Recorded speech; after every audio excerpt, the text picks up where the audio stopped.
বর্তমান সময়ে বিপিএল ও IL টি-20 league ছাড়াও মাঠে গড়িয়েছে বেশ কয়েকটি প্রাণঘাতী টুর্নামেন্ট। তবে অন্য সবগুলোকে দূরে রেখে বিপিএলকে বেছে নিয়েছেন ডেভিড মালান। পুরো টুর্নামেন্টের জন্য এই ইংলিশ তারকা ব্যাটারকে দলে নিয়েছে ফরচুন বরিশাল। তবে বর্তমান চ্যাম্পিয়নদের সঙ্গে চুক্তি করায় হতাশ হয়েছেন মালান।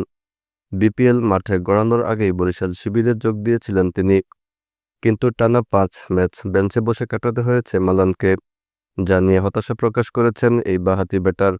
শনিবার 18 জানুয়ারি গণমাধ্যমের মুখোমুখি হয়েছিলেন মালান।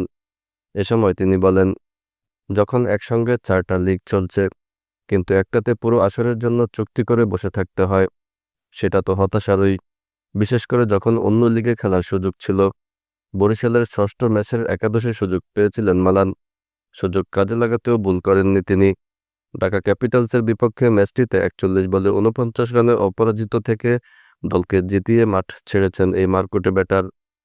ম্যাচ না পাওয়ায় হতাশা প্রকাশ করলেও বিপিএল ও ডিপিএলকে প্রশংসায় ভাসিয়েছেন মালান। কারণ 30 বছর বয়সে ইংল্যান্ডের জার্সিতে অভিষেকের হওয়ার আগে নিয়মিত খেলেছেন বিপিএল ও ঢাকা প্রিমিয়ার লিগে। জাতীয় দলে সুযোগ পাওয়ার ক্ষেত্রে কঠিন কন্ডিশনের জন্য ব্যাটসম্যান হিসেবে নিজেকে গড়ে তুলতে যেসব ঘটনার ভূমিকা ছিল, তাতে বাংলাদেশকে বিশেষভাবে স্মরণ করেন মালান।